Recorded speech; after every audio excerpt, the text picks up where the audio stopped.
రవికుమార్ కస్తూరి arts. Ravikumar జీవన వేదం.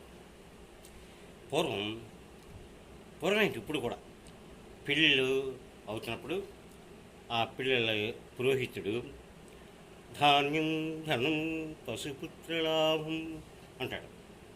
అంటే పూర్వం ధాన్యం సంపదతో సమానం, ధాన్యం ధనం.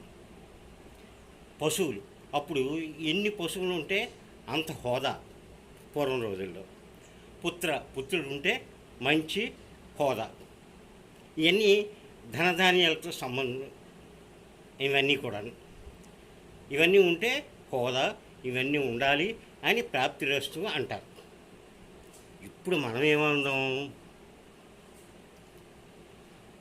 పుత్రిక, పుత్ర, స్కూటర్లు, బళ్ళు, 3 అంతస్తుల బిల్డింగ్లు ప్రాప్తిరస్తు అన్నారు. అలా అంటేనే కానీ లాభం లేదు. ఇదే రవికుమార్ జీవన